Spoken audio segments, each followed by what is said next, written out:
All right, I just hit the record button, so we are recording. All right. Woo. I'm excited, man. We haven't done this in a few months. I know. Been It's funny, slacking off. guys. It's feast or famine with these assets because we have to kiss so many frogs to find deals. This is a very exciting asset that we're taking down, and but we're in a hot market, so there's a lot of competition, and gosh, we're scratching our heads sometimes when we see what some of these assets are trading at. And then we ask questions like, what did you do to stress test the deal? And you hear crickets when you're listening to a presentation, which we will tell you what we did on this one. But, it's just, it has been a little bit of famine for us because we're very, very conservative and very, very picky. So why don't you take it away, buddy? And I'll just interject as I think of things. Yeah, absolutely. Well, actually, let me say one thing as a pre-frame, and that is, some of you, I put this out there because you all know I have an educational platform, and my goal is to add value, as much value as possible. And so, even if you're non-accredited, I think you'll get value from this. So you can see how we do a presentation. More importantly, the things that we look for in a sub-market, in an asset, and so you get a feel for the things that you'll need to do if you decide to become active in this business. And for those of you that are accredited, this is a screaming deal. It's solid returns. We really love it.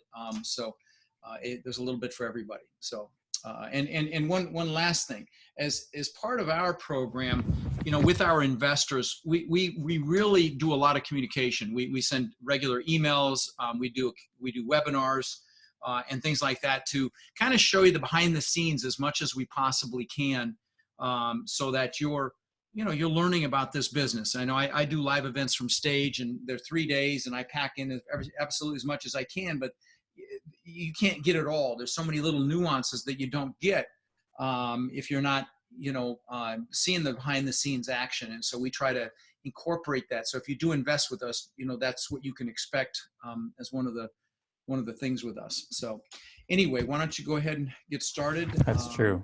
And we try to keep it interesting in between all the exciting numbers. Well, that's true. There is that as well. And if you join us on a site visit, you'll be blessed with a fast car ride as I drive you around town. Yeah, and by the way, that's another thing. Whether you invest with us or not, you definitely want to be. You want to go look at the asset, and we welcome our investors to come meet us when we go look at our assets, and our even during due diligence, right after we close and the takeover. And again, it's just an opportunity for you to learn this business and accelerate that process. So exactly, it's a valuable education. And I think too, the other thing which we always talk about is that a more educated investor is somebody who's going to be able to make better decisions. And whether it's investing with REM or any other group, our hope is that you ask good questions, you really get to know your operators, obviously spend some time at the asset too, but you really want to get to know who's running that project. Yes. If you think they're a little loony, then you might want to pass on it. Well, there is that, and like anything, I'm a huge advocate for educating yourself about whatever asset you're going to invest in, be it multifamily, and of course, like Robert said, the operators, of course, but have a basic understanding of the business. And that's why I encourage our investors to go to my events as well, and really start and to get more of an understanding of what it is. You don't want to give your money to someone if you don't have some sort of an understanding of what's involved. And I would say more than a cursory understanding. So, be it stock market, whatever it is, the education is critical. So anyway, let's get started. Yeah, let's do it. All right. So hopefully most of you all received our email and were able to take a look at the promo video, which one of our guys, Adam, put together. Appreciate him and all the work he did on that. I thought it turned out quite nicely. So we're going to look at this property in Cincinnati, views at Mount Airy. We actually put under contract. Let's see, it's been two weeks now, I think, something like that. So not too long ago, put it under contract. We're moving forward. We've got our due diligence completed, did all of our unit walks, had some inspections done, the usual process that you got to do.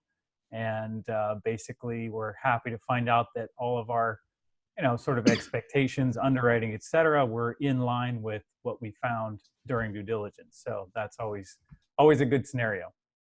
So let's see if I can jump to my next slide. There we go. So it's 282 units, value add, C-class. Basically, just to kind of give you the highlights, this is an area of Cincinnati that used to be the premier, well, not the, but one of the premier neighborhoods in Cincinnati. And as many neighborhoods tend to do, they start out really good and then they kind of go downhill because of, people moving in different directions, suburban sprawl, you name it. And it's starting to come back. And so that's really one of the reasons we're excited about this, is that it's really in that path of progress of what's happening in Cincinnati. And you can't say that with every downtown. There's a lot of downtowns that are just kind of blah. There's not a lot happening. But for any of you guys that have been to Cincinnati, you know what we're talking about. There's just been a tremendous revitalization of downtown. And even the last time we were there, just kind of checking out some of the restaurants and the retail that's going on, it's very impressive. So we're excited about that, because those are the kind of things that, in addition to just being able to raise the rents and increase the demographic of the resident, those are the things that really push the cap rate over the long run, so that, even though we're not projecting that we're going to sell it at some crazy cap rate, at the end of the day, the valuations of this area will continue to go up over the long run. So anyway, just a quick rundown there. So of course, the most exciting part is, what are our investment highlights? What are we expecting here? I changed one thing just to kind of highlight something on the minimum investment. We are accepting $50,000 investments. The return is a little bit different. So, it's a minimum 100,000, but not really. So I wanted to throw that out there because we had a lot of people that would like to invest with us at a lower amount. We're not really set up for smaller type investments, primarily because, as Rod said, we like to spend a lot of time educating, mentoring you as part of your investment. But we also want to give you, folks that feel more comfortable at 50,000, the ability to get into the deal. So just a little asterisk around that. Otherwise, the exciting part, of course, is we've got a solid 10 to 13% cash on cash. And, again, I will say that. By the way, we underpromise and overdeliver. That is our motto, FYI. Okay, so that's the way you guys should do it as well. If you're going to be actively bringing in investors, don't overpromise and underdeliver. So, right. Just want to throw that out there. No, well, and I appreciate you saying that, because I was just going to kind of couch this with, as an example, we closed on an asset last year. Just as an example, an asset, 208 doors in Dallas. We projected about 5.5% cash on cash for year one. We just sent out a distribution at 10%. So I'm not going to say that is, always the case, but we certainly try to underpromise and overdeliver in terms of what we're trying to do in the underwriting. So, but anyway, that being said, we've got a solid cash on cash. The idea is we're 10+% on this asset, which is really our bottom line. That's what we want to see when we do our underwriting. We want to see 10% plus, which this meets that criteria. And then the IRR, we like to see 15 or more. In this case, we're looking at 16 to 18, potentially more. But again, that's kind of the range that we're putting on it for now. And then the investment term of 5 to 10 years. I'll talk about that a little bit more later on, but what we're trying to do here is, we don't want to promise you that we're going to be out in 5 years. And the reason behind that is because we don't want to get locked into potentially in the middle of a bad market saying, yep, we got to sell this asset because we told everybody we're getting out in 5. We want to make sure we've got the flexibility to weather whatever storm may come our way. So again, that's just kind of our investment philosophy. Those of you who've been with us in past deals know that.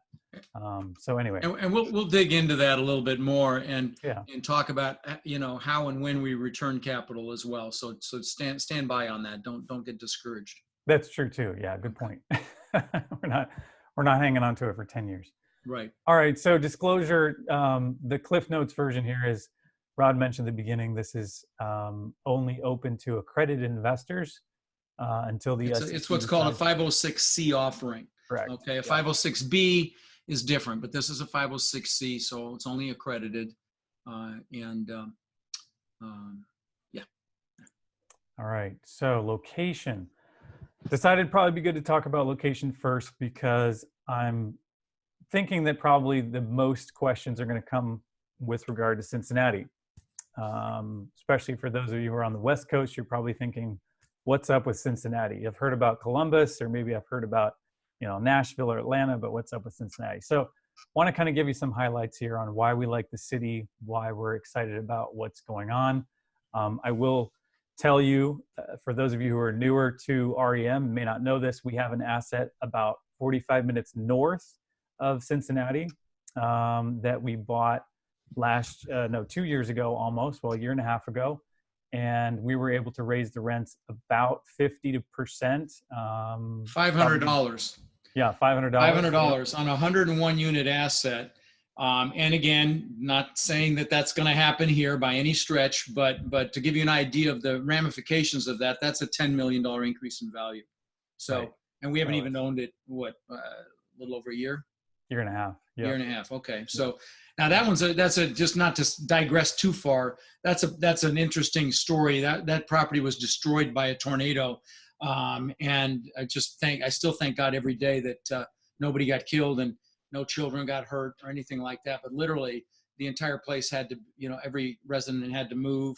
I was talking to a lady there shortly after it happened, and her son was playing video games in his bedroom. And thank God for the early warning thing with the phones. His phone went off. He went downstairs to wake up his mom on the couch. By the time he woke her up, his bedroom was gone.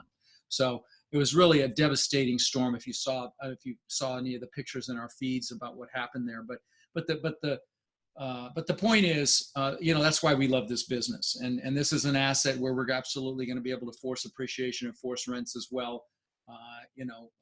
So that's why we love this business. So. Absolutely.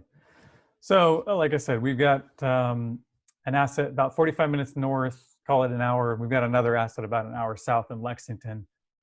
So this is kind of becoming a strong corridor for us in terms of both management and boots on the ground. And so this really fits nicely into that plan, as well as being an area that we really like. We would have liked to have been in Cincinnati sooner, but again, understanding the market and not wanting to get tied up in the hype and the excitement, we just were patiently waiting for that right deal to come along. And this was the right one. So we're excited about that. But anyway, not to digress too far. As far as Cincinnati goes, so one of the interesting things that I think is really important with any time, multifamily is involved is jobs. So jobs, of course, are created by businesses that come into town. And of the 31 largest U.S. cities, Cincinnati actually has the lowest cost of doing business in the country. I've got another slide that kind of gives you a little bit of picture on that, but that's a really key component to bringing new business into your town is the cost of doing business. I'm going to talk a little bit about an Amazon expansion that's going on. Well, it's why 8 Fortune 500 companies call it home. So yeah, it's because the cost of doing business. So it's actually kind of surprising because Dallas, which is a 7.5 million population, business monster, has 22 Fortune 500 company headquarters. So to me, it's almost a little surprising. But of course, Cincinnati was a major, hub back in the day. So I think some of that's legacy, but still, it's kind of interesting. But like Robert said, jobs are the most important factor with multifamily investment. That's the number one thing we look at, and longevity. We also look for employment diversity. Employment diversity is very, very important. We don't want one huge employer, call it a one-horse town, because if that horse leaves or gets sick or dies, so does the town. So right, that's true, and that's actually one of the things that's really nice about Cincinnati is you've got a lot of insurance, which insurance isn't going anywhere. Financial services, you've got educational, educational services, that kind of thing with universities. You've got healthcare, and you've got quite a bit of technology that's been increasing, I would say, in the last 10 years, somewhere along that range. So there's actually a lot of tech startups in Cincinnati. Again, something you might not think of when you think of tech startups. So a And lot so, of by the way, diversity. guys, just as an aside, when you're talking about a market, I mean, you need to know all these things. So if there's a market you're interested in investing in, you should have, Google alerts that send you articles about that market, and have a swipe file where you save this stuff so that you become, as much of an expert as you can in that marketplace. So please continue. Yeah, that's true. That's true. And kind of an aside, just having been there quite a few times at this point, it's a very livable city as well. So, when people are coming to look at it, I'm not surprised that they, you got to put up with a little bit of cold weather. But then again, for us from Florida, anything's cold. So, it's not that bad. But anyway, so I put up a map here just to kind of give you an idea, a few of the major jobs nearby. Right here in the middle with this letter A, that's the property. So we're about 8 minutes from downtown, which again is a very comfortable, easy commute drive, whatever you want to call it, to get to downtown, but it's also great access to the suburbs. A little bit off the map to the east is the Procter & Gamble suburban headquarters. They also have their other headquarters downtown. And then you can see the others: Kroger, University of Cincinnati, Western Southern Financial, a whole bunch of other, Fifth Third Bank, American Financial Group. So there's a lot of good stuff happening. And then the one thing I mentioned a minute ago is that back in 2017, a couple years ago, well, 3 years ago now, Amazon announced a $1.5 billion air hub that they're putting in just west of downtown. And that's just about completed. They're completing it next year. And they're going to be having close to 2,000, I think it's actually more than 2,000 employees. So that's a pretty big statement by a very large and successful company. Sure. You look at the impact, for example, that FedEx had on Memphis. It's staggering as an employment base. And so this is a big deal, really big deal. That's where we're going next, right? Memphis? No. That's an inside joke. No, I had a bad experience in Memphis. Anyway, please, let's not digress. We're already running a little behind here. But anyway, yeah. So big expansion with Amazon. Actually, sort of a side note, we've got 40 people already, employees of Amazon, living at the views in Mount Airy. So it's already benefiting us. Wow. In Mount Airy. So yeah. Okay, so something else that we look at very carefully, again, it's not a deal breaker, but it's something that is important, is median monthly income. Median monthly rent, median household value, and also the median household income. So monthly rent isn't such a big deal because, of course, you're going to get A, B, C, D. You're going to have all these different classes of rent: expensive, cheap, you name it. It kind of gives you an idea. House value matters more. If we're buying something and we're paying $140,000 per unit, and the median house value is $143,000, it's probably not going to really equate to a good value. Whereas in our case, if we're if we're buying something at less than $50,000, or maybe a third of that, that's a good value. That's a good situation where people are going to be incentivized to rent. It's not going to be. What is it per unit again on this asset? For us, we are, sorry, I'm losing my voice. Not a good day to do that. We are actually, no, it's 53,000. Sorry. 50, so we're at 53,000. So we're still, and that's a significant difference there. And that's what we like to see. Absolutely. You want to have a spread between the median house value and the unit price. And then of course, median household income is important because if you think about it from a standard leasing metric, you want to have somebody that generally has at least 3 times the rent in terms of income. So if I take 38,938 and I divide it by 3, that gives me about $13,000 a year that they can afford to pay for their rent. And then if I divide that by month, that's about $1,000, almost $1,100 per month that median household income could afford to pay. Well, just to give you a little frame of reference, our property currently is leasing at $600 to $700 per month. We want to raise it to $750 to $850 per month, which is still significantly under what that income level would allow us to charge. So again, it doesn't always necessarily mean that you couldn't charge a higher rent if your income's higher. It's always relative. So in this case, the numbers match up, And that's what we like to see, because again, you want cushion. And again, this is kind of thinking ahead. This is 20, 30, 40 years of experience. When the recession comes, when the correction comes and those incomes take a break, you want to have that cushion, because if you're maxed out and everybody that's living there is right at that level, and they, lose a job for a few months or something happens, they're going to be moving out, and then you're going to be suffering vacancy. So, you want to have some cushion there for, when the challenging times come along.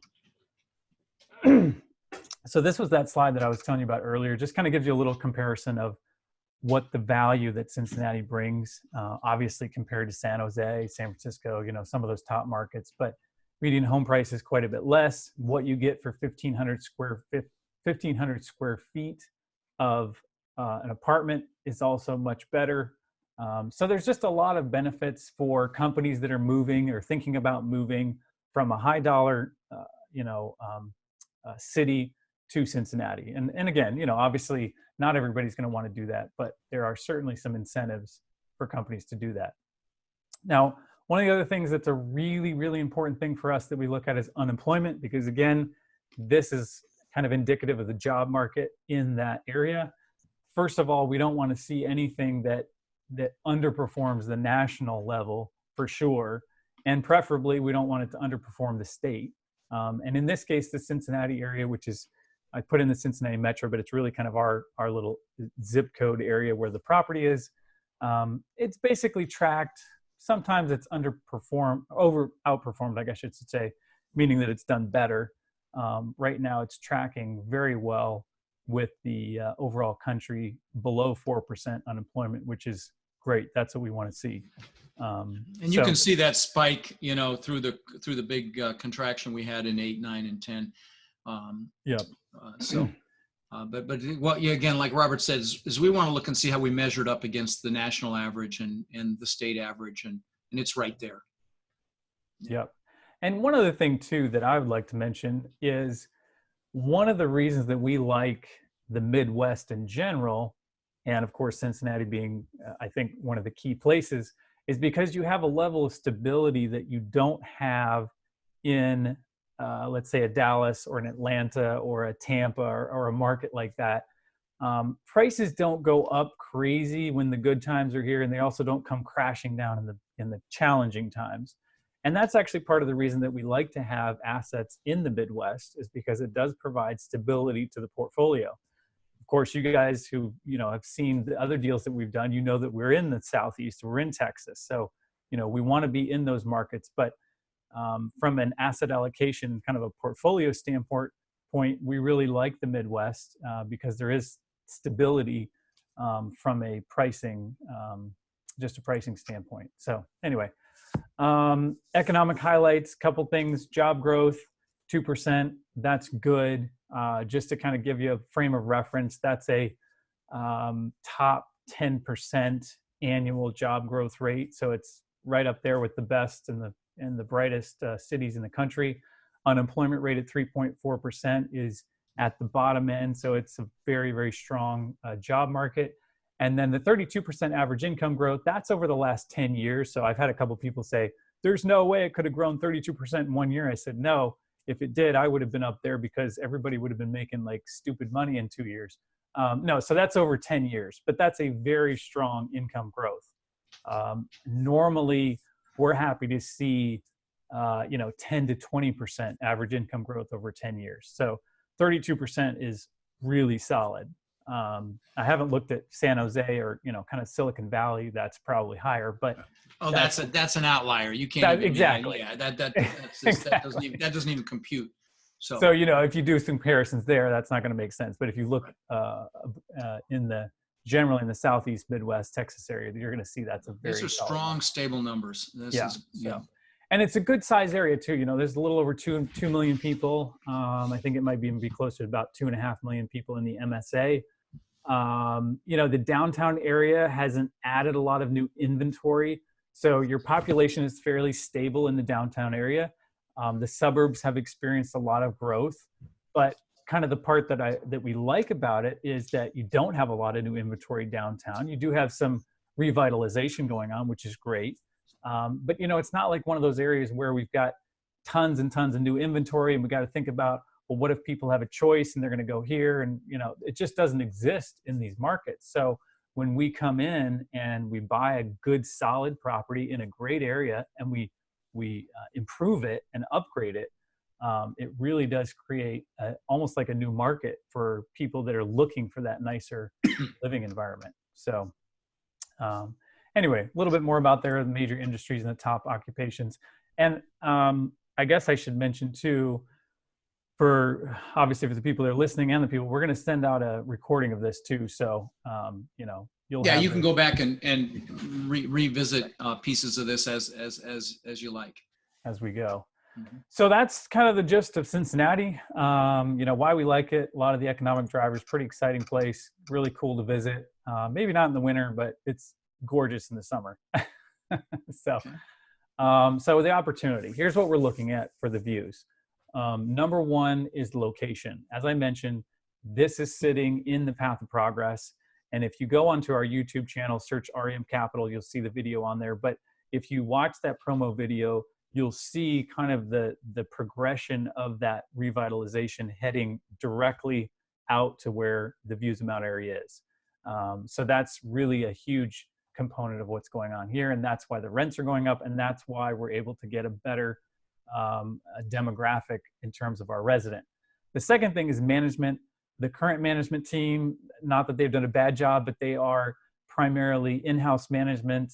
They're relying on people driving by the complex. They're not doing a lot of outbound marketing. So again, when you come to a property like this that used to be nice, went downhill, you've really got to be aggressive about getting back out there in the community and saying, hey guys, look, this is what we've done. This is the upgrades. This is how we're managing it. You've got to go after those people that you want to bring in. So it takes a fairly aggressive marketing campaign to do that. So that's one of the things that we're going to be focusing on. There's also some other things. I mean, there's always efficiencies that we find when we go to properties. There was an entire floor on one of the buildings that is used as basically a maintenance junk area. Could be four beautiful units, just used as a junk area. And, you know, I mean, you're not going to make $1 million off that, but if you take that money and you put a reasonable cap rate on it, you're talking hundreds of thousands of dollars in value that's being, you know, kind of stumbled over. So anyway, and then the third thing is renovation. We've got $1,750,000 in our CapEx budget. We're going to be renovating all of the units, some more, some less, and that will allow us to get a premium. And you'll get detail on that in just a minute. This is an overview, right? Right. Yeah. So this just kind of gives you the You're going to get detail on all those pieces he just covered in just a moment. Yeah. Yeah. Probably too much detail, but why not? So just kind of some highlights about the property built in 73. It's 18 buildings, three-story buildings. The picture on the screen there is actually the clubhouse / business center. Needs a little attention, but it is what it is right now. You get a feel for the views there too. I mean, you get a feel. Yeah, that's true. Actually, that's true. Yeah, it's got some great views. Yeah, yeah. And actually, you know, speaking of views, that's another opportunity. I think is, I mean, there's a hillside between the buildings that's littered with trash. It's just, to me, it's crazy that you'd bring higher quality residents to your property and not clean up literally a trash-filled hillside. So, you know, I mean, you spend a couple $100, you get somebody out there, you clean the place up. It's not rocket science, but it changes the impression that people get when they come to the complex. So anyway, so roofs there, it's called a modified bitumen roof. It's like a flat roof that's got some layers to it. We've looked at all the roofs. I know everybody kind of freaks out when you tell them a flat roof. It's not the end of the world. I've actually mostly dealt with flat roofs starting in the business in New York City. And there's not a whole lot of pitched roofs in the city. So, you know, the main thing is you want to make sure that they're not leaking. You also want to make sure the quality and the integrity of the seals and all that kind of stuff. So we've checked all that out. They're good. Construction is slab on grade, which is fine. Exterior is brick, which is kind of nice. There is some ugly siding that needs to be addressed mainly from a color standpoint. You'll see a couple of pictures there. We'll talk about that. Plumbing is, of course, it's the old the old cast iron with some PVC. That is going to be an ongoing issue. There's nothing we can do about that. It never pays. It never makes sense to rip everything out and redo it. So you just address it as it comes along. That's part of owning an older property like this. And then the HVAC. So one kind of nice thing about this is that the boilers have all been replaced to relatively new boilers. They also have a backup boiler in every single building. So that's really nice. They're quite efficient. So from a heating standpoint, that's great. And then each unit has an in-wall HVAC unit, which, you know, there's sort of a plus and minus to that. Some people don't like it because they think it's ugly. But the interesting thing is, in this particular market, most of those units, that's what they have. So again, if we had tons of new inventory and every property had brand new, you know, central air, okay, it'd be a little bit more of a challenge, but everybody has that. The nice thing from a maintenance standpoint is that if one goes out, you literally take one out of the shop, put it in there, switch it out, and 5 minutes later, the resident's back up and running. So, you know, there's positives and negatives to that. And then the wiring originally was aluminum, so it's been modified, it's been mitigated to meet the current code. And many of you know some of that original aluminum had some issues, and it wasn't necessarily a guaranteed issue, but it's just one of those things where you want to make sure you address it. So that's been done. And then in terms of amenities, like I said, they got the clubhouse, there's an outdoor barbecue station, some nature trails, the 24-hour business center, there's a couple playgrounds, and then each building has a laundry facility down on the first floor.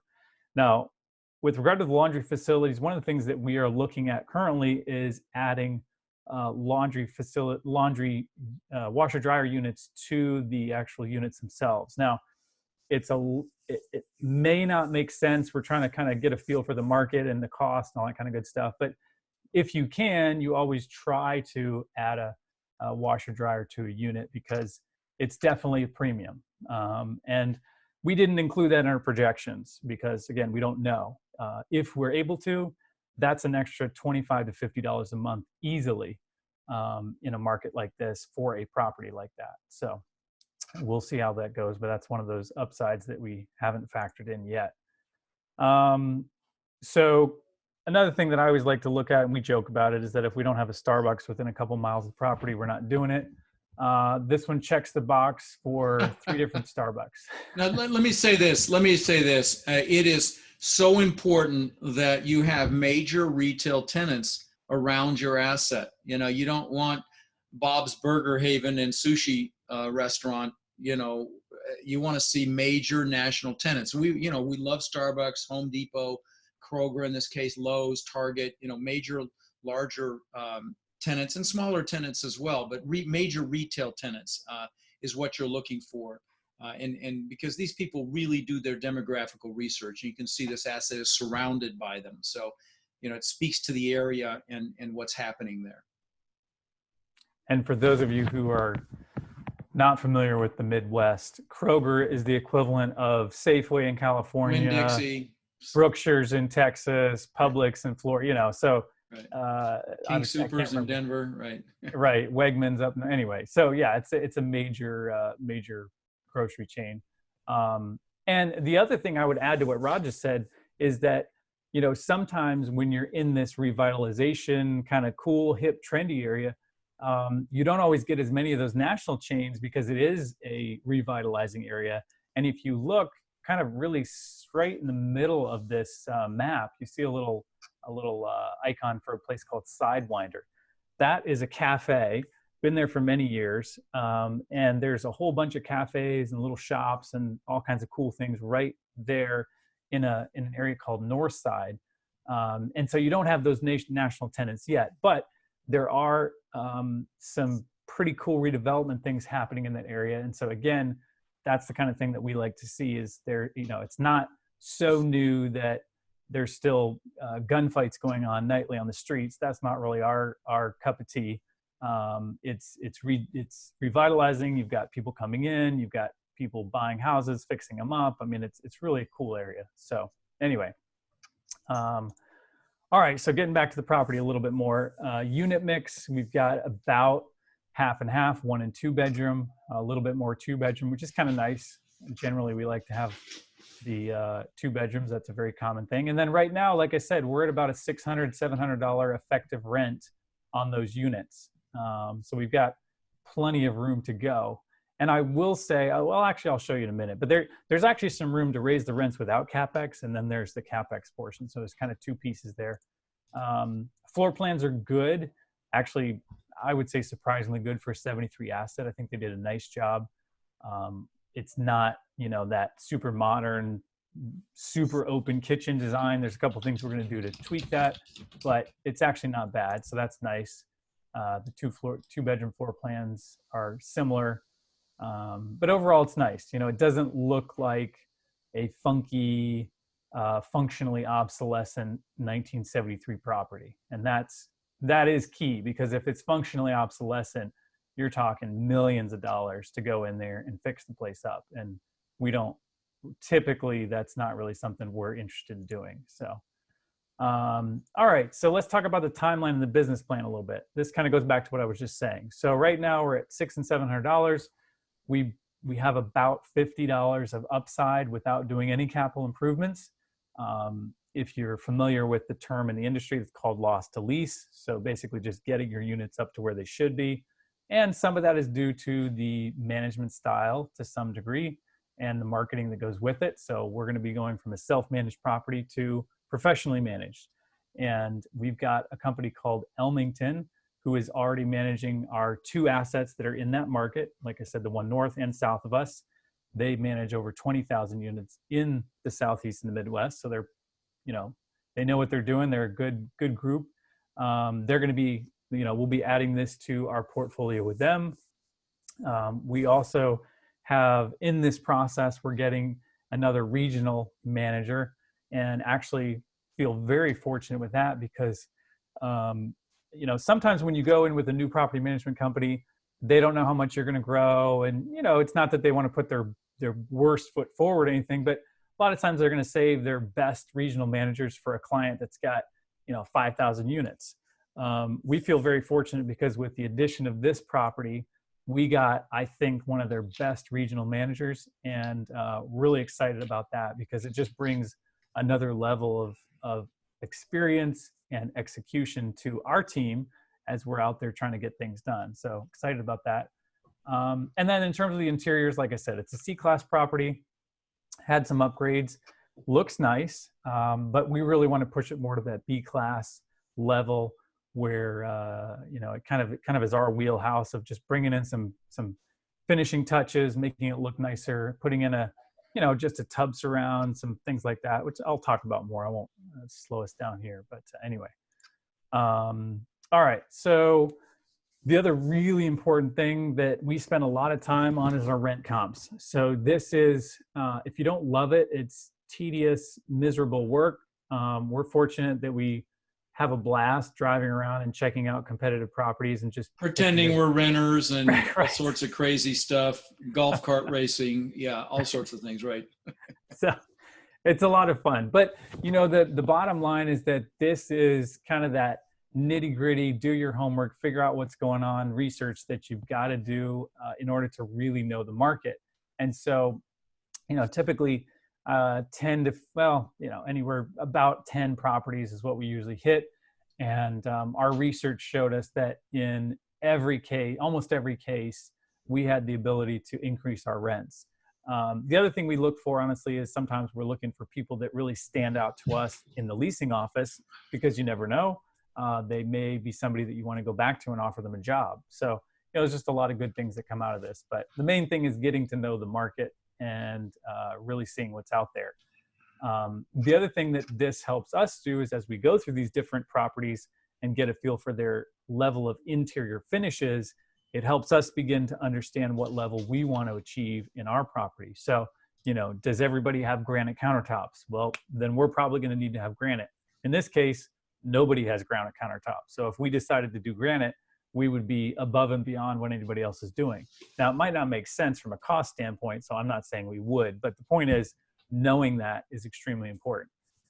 So that's the one bedroom comps. And as you can see down at the bottom, basically the summary is right now in our market, we're at about $1 a foot or $610 in rent.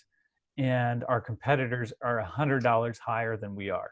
Now, some of them have renovated, some of them don't. And so that's where, we're looking at a $50 increase without renovations, and then another $100 with renovations. But the point is, we're under market in terms of the rent. Same thing with the 2-bedroom, a little bit less, but it's about $100. We're charging $703, and the market is currently at $790 for that same basic vintage in the same area. So a lot of good research that goes into that, but it's really important. So in terms of the capital improvement, kind of circling back to what we were talking about, the existing units, not bad. I've got a picture there. That's one unit that has kind of a tile floor. Most of them have the LVT, the luxury vinyl tile, or LVP plank, whatever you want to call it, in the wet areas. So meaning the kitchen and the bathrooms. They've got black appliances and original cabinets, meaning, kind of your typical brownish, not ugly, but certainly not upgraded looking cabinets. But they are good boxes. So one of the other things that's really important is if you see a cabinet that's solid wood, it's usually worth keeping. The old, well, I shouldn't say the old, but some of the cheaper versions, they've got the cardboard boxes, and those things, you just literally rip them off, redo them because they're useless. So that's nice. We've got good quality cabinets. And then the other thing is in the bathrooms, we've got the typical kind of older look for the tub surround. And that's one of the things that I will tell you, we've had really good success. I mean, if we didn't do anything else and we just upgraded those tub surrounds, it's a phenomenally positive response. And again, if you were in maybe a B to A type property, you wouldn't get as much excitement because, you get a lot of nicer things. But when you're in a C property that's trying to move to a B, and you take somebody into the bathroom, and you got this beautiful tile and it just looks sharp, and you got a nice mirror and a vanity, it really helps that place pop. And you feel like you're in a B-class property, and that's the whole point. You want somebody to kind of take note of those things. So that's one of the things we're going to do. We're also going to be completing the LVT throughout the first floor. And then, of course, on the second and third floors, we'll do the common areas because not everybody has got that upgrade at this point. And then adding cabinet hardware. Super easy, not expensive, but again, really helps out. We're going to add dishwashers to some of the missing units. Kind of funny that they took them out at some point, but we obviously want to put them back. And then the last piece is a technology package. Now, in our, this kind of goes back to what I was saying about previously, one of the things that we didn't model into our projections. We do think that the technology package is going to be something that people are going to want, but at this point, we're not 100% sure. So we're going to go out there, we're going to test some units. We will be the only people in town with that technology package. So we think it's going to create a lot of buzz. And again, in an area where you've got millennials and kind of the younger crowd that are a lot of single people, or, just people that are looking for that extra level of security and control, and they like technology, I think it's going to come out really well. But that's kind of what we've got in our plan. And just to kind of give you guys a background about what that is, because not all of you are probably familiar. It's two things primarily. It's a lock that is controlled by a Bluetooth, on your phone or whatever, and it's obviously secure.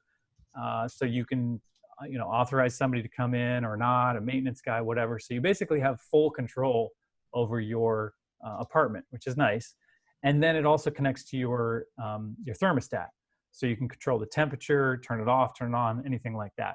Now, it's great for the resident, but it's also great for us on the management level, because we're able to then, once somebody signs a lease and they're good to go, we can give them a code and they can move in whenever they're ready.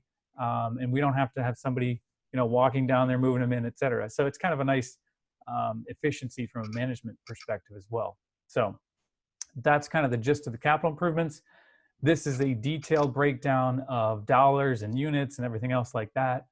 And again, this is a rough estimate. So, it changes, and there's things that go more and less. But at the end of the day, we're going to be pretty close to this. One thing I do want to point out on here, because I'm sure some of you will ask about it, and I always like to mention it anyway. I've got a pretty good line item in here for subfloor repairs. So in this property, and actually it's very common in this area for this vintage.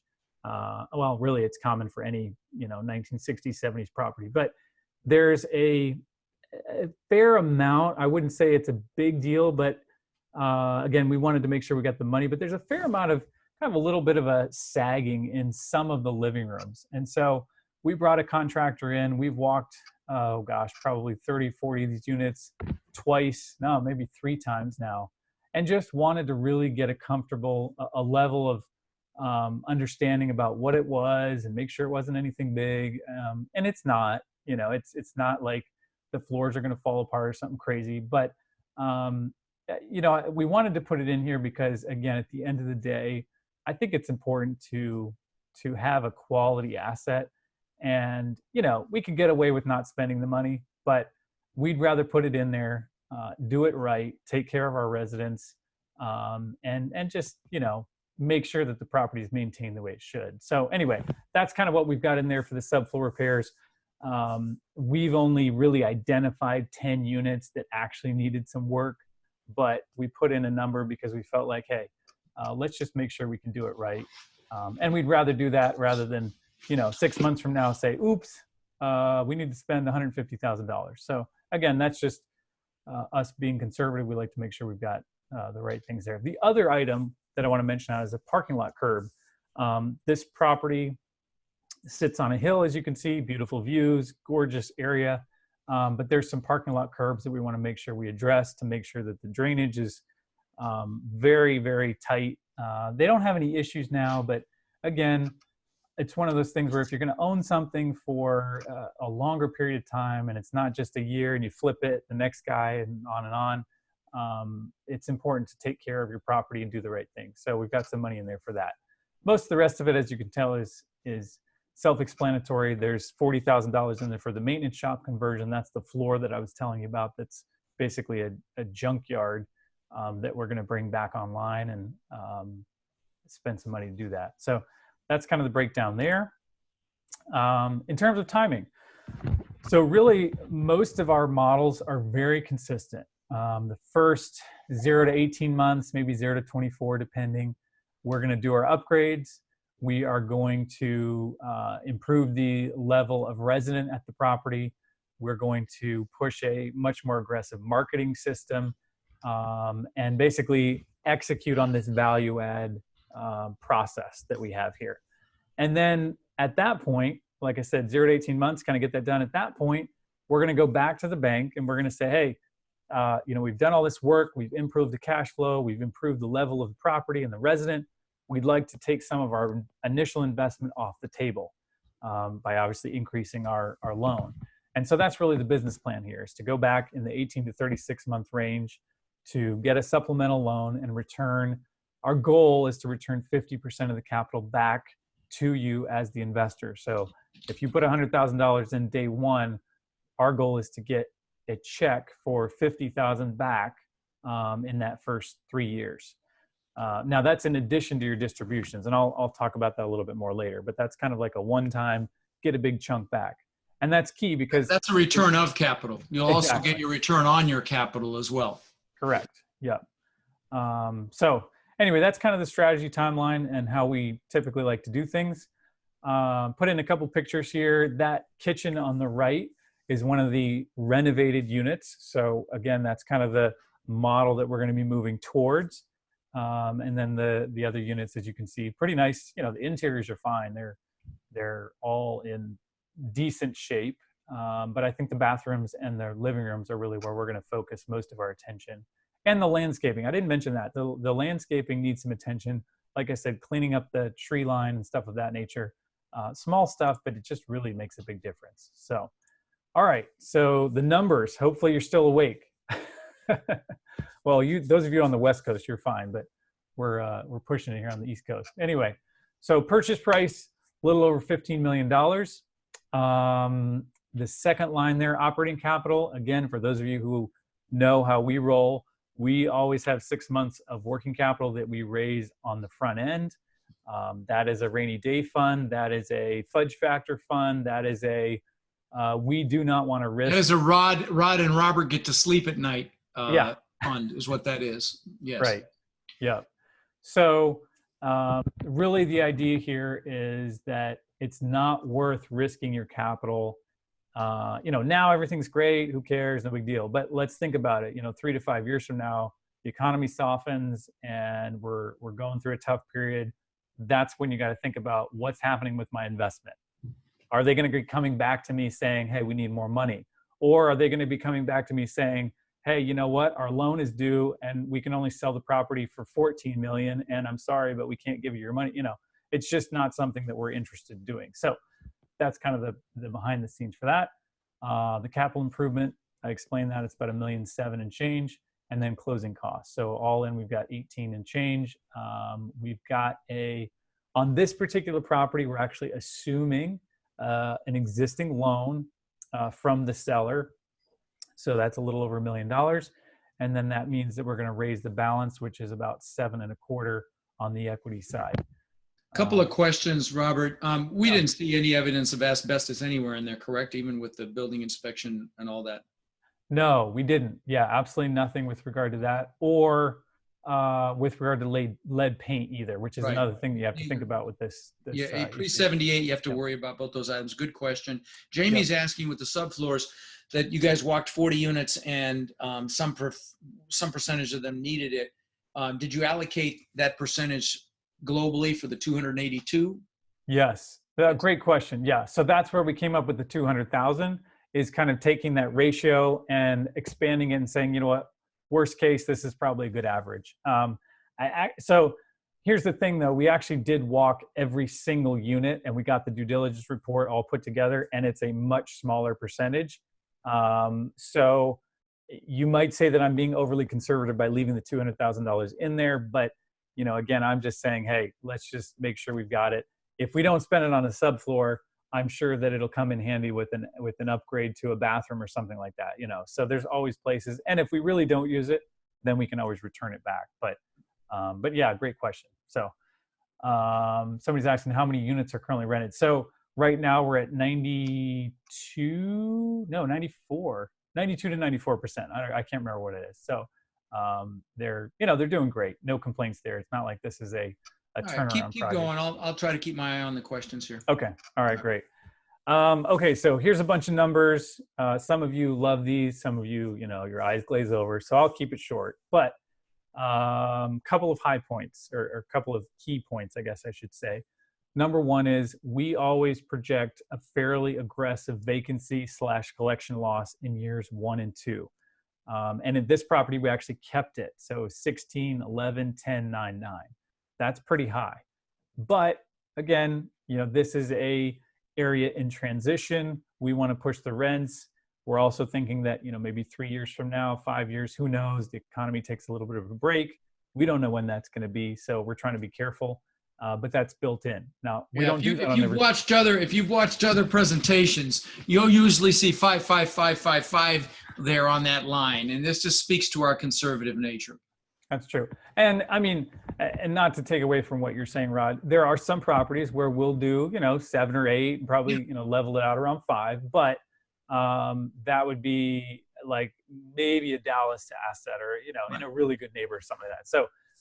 But yeah, so in this case, we're being a little bit more conservative. The other thing that's important is the taxes. You'll notice year 1, 78,000, year 2, 180, year 3, 280. So we are projecting that at some point, the city, county is going to catch up with us, and they're going to realize that we paid a bunch of money for this, and they're going to want to jack the taxes. So may not happen for 3, 4, 5 years, who knows, but probably will. And so we're factoring that into our projections. So very, very important thing to do anytime you're dealing with a property in the Midwest that's like this. So that's kind of the 2 highlights there. Everything else, you can kind of run the numbers. What's the other income number? Let's see. The other income is made up of, that's a good question. So we have 120, yeah, I've got 400. So I've got about 120, 130,000 of service related income. So that would be anything like, we've got laundry income because we're renting those laundry units. We get some income off of that. I forget what else is in there. We've also got utility reimbursements, which is a chunk of that. And then we've got, the standard application fee, late fee, you know, all the million fees that go into these things that are $10 here, $15 there, but it adds up to a good chunk. So, And if you guys have additional questions, if you watch this again, just reach out. You know, yeah, this is what we're hoping to do, is start a dialogue with anyone that's interested. You know, get on our calendar, or, you know, register on our portal, and we're an open book on all these questions. We're very, very responsive. So. yeah. Trying to think what else is on. Yeah, I guess that's the bulk of it. So, just kind of a summary. So as I mentioned, we're assuming an existing Freddie Mac long-term 10-year fixed note. Now, again, we are not big fans of short-term in general. There's a couple situations where, you know, it makes sense, but in general, we want long-term fixed debt. The idea, again, behind that is that we've got flexibility, or we don't have a gun to our head if something happens with the economy, et cetera. Now, if you've got a situation where you've got a really big upside, maybe it fits. Not to say that we haven't done that, but generally we like to get a 10-year fixed note, or we like to get there as soon as possible. We currently have a small interest-only period left. So in the underwriting that we have and all the numbers that are provided here, that basically does not include an interest-only period. So again, from a deal standpoint, we're able to pull out 10 to 13 cash, 16 to 18 IRR, and not have an interest-only period. That's fairly unusual. Usually that interest-only period helps, you know, and everybody, you know, we're all in the same boat here. So this is kind of it's a solid deal. And that's one of the reasons that we went after it, because even without an interest-only period, we're still able to generate some really solid returns. Do we have a debt service coverage ratio of 2 on this thing? Is that accurate? Let's see. I can tell I don't want to digress too much, but I mean, we can look at that later. Yeah. So we've got, yeah, actually it is. It's real close to 2. There you go. Yep. There you go. Yep. And the minimum a bank wants is 1.25. Again, it speaks to what we're doing here. Asset management fee is what on this asset? 2%. 2%. Yeah, 2%. Well, okay, so there's different ways of doing this. So let me explain. 2% of collected revenue is how we do it. It's not based on capital invested. It's not based on purchase price. It's 2% of collected revenue. So in this situation, we're talking about $50,000 a year. Our philosophy on asset management is it keeps the lights on, it pays for the flights. That's it. We don't make money on asset management. And I think that's fair. So anyway, not to digress, but give you a little background. But anyway, so getting back to this financial summary. So again, part of our plan is to do a supplemental loan to refinance a chunk of that value add back out of the property, and then give, we're projecting that we should be able to give 63% of that initial capital back in that when we do that supplemental loan. So again, our goal is 50%. We think we should be able to do 63. Now, the other thing I want to mention is we could probably do more. We could probably do 100%, but we're very careful when we do these projections. And there's kind of 2 things that hold us back. Stress testing. One of the things is we want to see a 25 to 30% vacancy that still cash flows the property. Year 1, year 5, that's what we want to see. So that really limits what we could do in terms of pulling equity out of the property without what we would consider over leveraging the property. So again, might be able to pull 100% out, but we wouldn't do that because for us, that would be taking too much risk. And it kind of goes back to, we're not interested in risking 100% of our capital to make an extra 2 or 3 points on the, the cash on cash. We'd much rather have a very low risk and make a good solid return. So anyway. Agnes is asking what the purchase cap rate is. Again, I'm trying not to derail this, but I could answer that later for her if we need to. Yeah, no, I've got it here. It's about 7.5, 7.6, 7.7, right in that range, based on current financials. So there you go, Agnes. All right. Yeah. All right. So I'm not going to read all of this page here, but again, it gives you all the background kind of details of how we came up with our assumptions. But let's stop here for a second. So based on the underwriting that we have, these are the projected returns that we think we can hit. Again, kind of being conservative. These do not include any reinvestment, doesn't include any tax savings, doesn't include the effect of compounding, which would show a much higher level of return. So I say that because I always forget to mention that when I'm, well, not always, but sometimes forget to mention that with people. So there are a lot of other benefits that go into this that would make these returns higher. This is strictly straight out of the property. And what I mean by reinvestment is that when you get $63,000 of your initial 100 back in year 3, plus the other 25,000 you've gotten in distributions, you've got $88,000 that you can reinvest into something else and still maintain the same investment that you have in Mount Airy.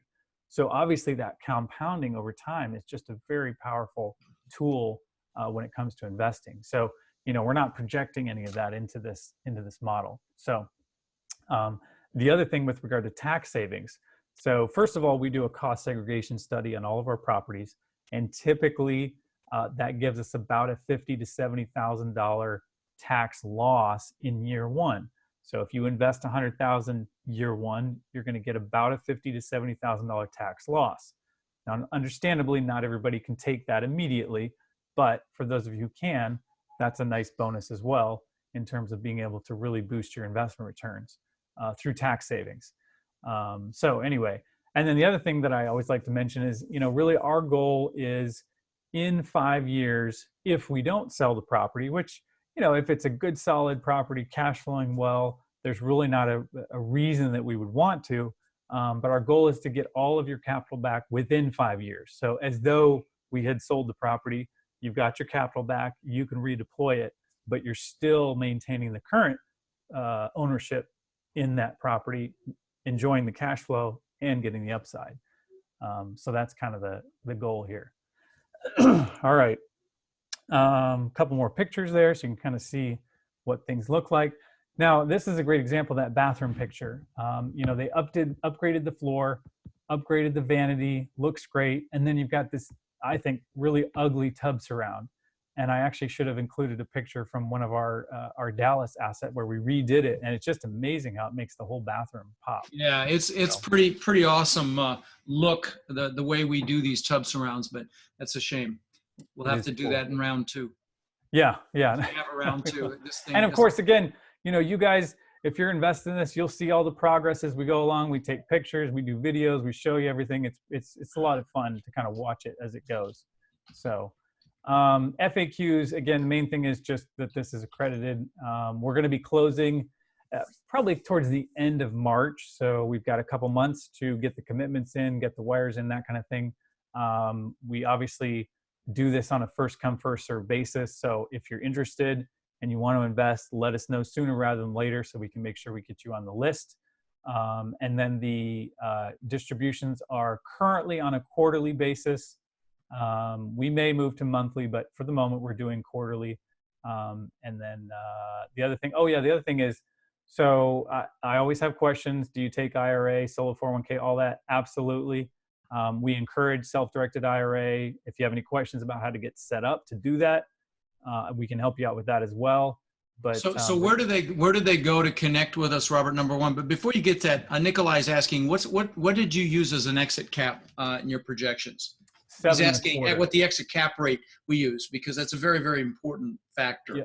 Yeah. So 7.25 on a 5-year and 7.5 on a 10-year. So we model both a 5 and a 10-year exit cap. There you go. Okay.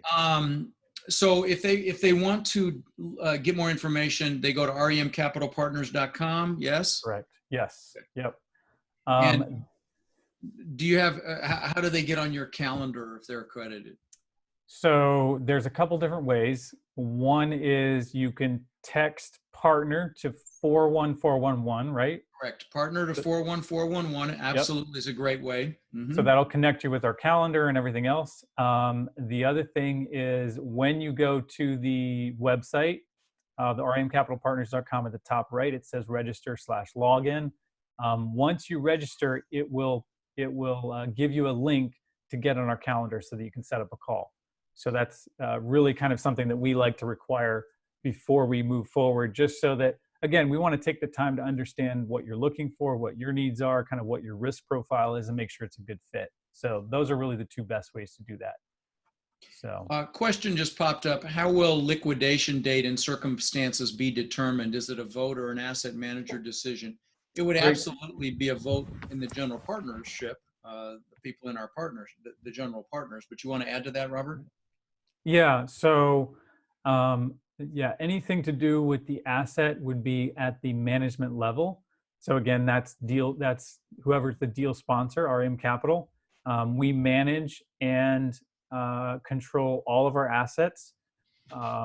So that's just something that, we made a decision a long time ago to make. We're not giving somebody else control of the deal and taking your money and hoping that Yeah, it works we in out. fact we bought a deal, and that deal in Lexington had someone that they had taken private equity, and they were being dictated by their private equity company. Remember that? That's So, no. Yep. So that's us. And Paras, he's asking if we've met before, that they don't have to go through the registration process.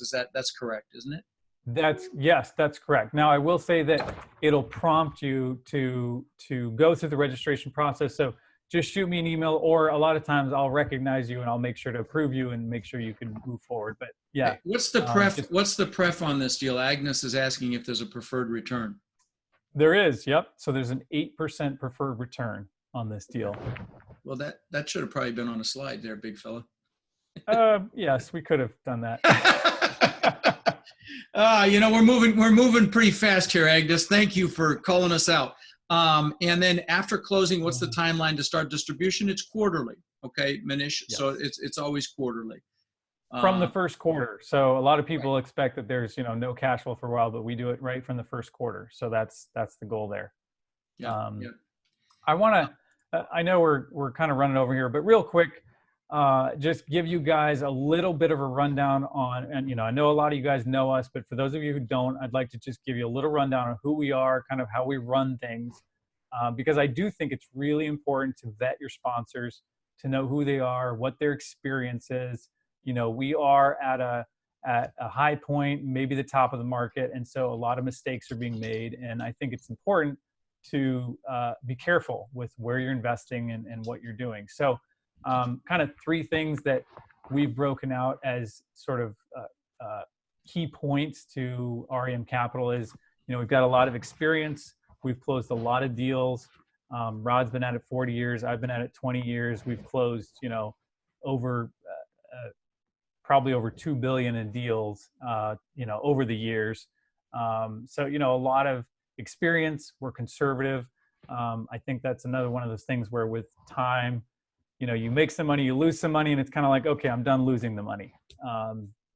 Neither of us is at the point where we really want to go through that again. I mean, that's, part of being entrepreneurial and opportunistic, but at this point, it's not the right strategy. So, and then diligent, one of the things that I think is important, and a lot of the brokers and the lenders have started to take note is that, when we say we're going to do a deal, we do the deal. We don't wishy-washy and change our mind and all this kind of stuff. That's important in a business, but it also carries through to how we treat you as an investor in the deal.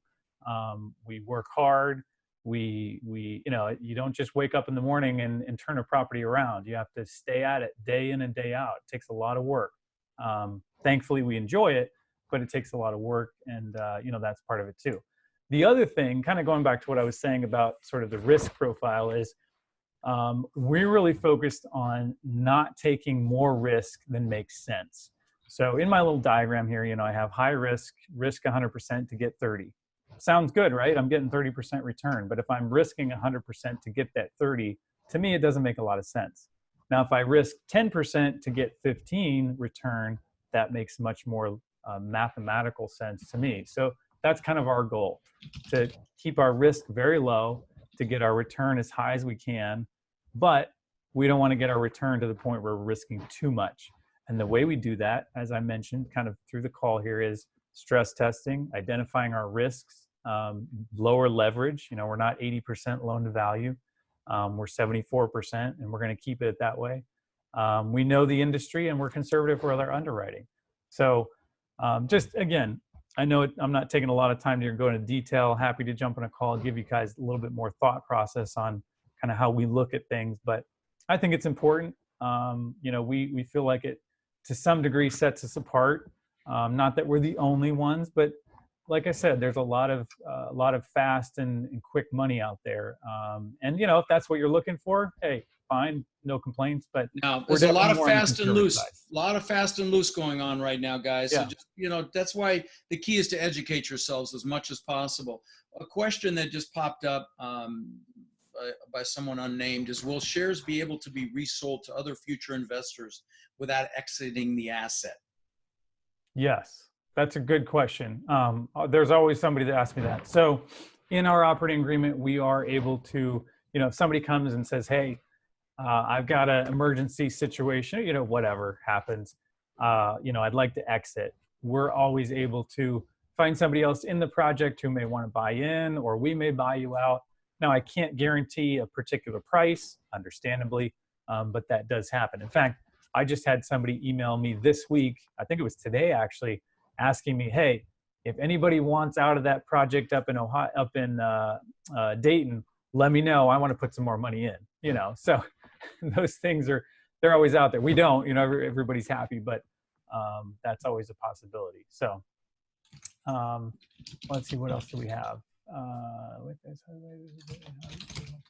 Oh, okay. So yeah, good question. Somebody's asking, you know, how did we get this opportunity, this property? I was responding. I was typing a response. It's through our broker. Okay. Well, you go ahead. Go ahead. Yeah, no, I mean, I think it's a really, it's a good question because, you know, how do, you know, you say, well, how did you beat the market? And I wish I could say there's a secret sauce. In this particular situation, we spent a lot of time developing a relationship with these brokers and almost to some degree pestering them. And literally it's just one of those things where you call them and they have nothing, have nothing. And then all of a sudden they're like, oh yeah, you know what? I'm working on a deal today. Take a look at it. If you want to take a shot at it, let's do it. Now, we did have a couple other people that we were bidding against. And we were able to, you know, do a couple things in our offer that made us stand out. You know, we visited the property and they know who we are and they know we can close, et cetera, and that's very important. But yeah, that, you know, in this case, it was just being persistent, making sure that our reputation was good and people knew we could do what we said we were going to do. And hey, when is the PPM going to be ready on this thing? Another good question. So I am currently working on the last few details. I wanted to have it done tonight, but there's just a lot going on. So the goal is to have that done for sure by the end of this week, because we want to make sure you guys have time to review that. So. Yeah, and Harpreet, that answers your question as well, my friend. So there you go. And again, guys, if you've got any other questions, just reach out to us. There's Robert's email right there, robert@remcapital.com, and mine is rod@remcapital.com. So please don't hesitate to reach out. We're going to send you the recording of this. See, am I missing a question? Okay, no, just thank yous here.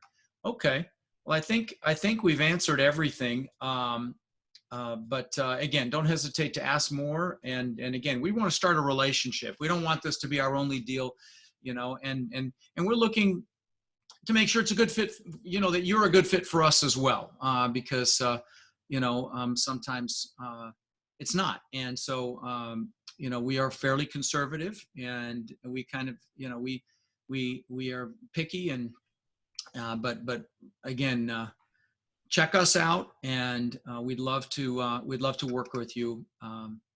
And this is a good one for us. So we're picky only because we like working with the absolute best people. Well, we do, you know, and I didn't want to say if you're an ass, don't. I mean, you know, I didn't want to say that, but that's kind of what I meant. If you're not a nice person, we're, you know, life's too short for all of us, and so, you know, we have fun. We do what's right. We again, under promise and over deliver, and we're looking for long-term relationships. That's the thing about this business. It's not a short-term thing. It's a long-term relationship business, and so we want to be with, you know, work with people that we enjoy and vice versa. But anyway, thank you guys very, very much, and hopefully we'll be talking again very, very soon. All right. Take care, guys. Thanks. Take care, guys.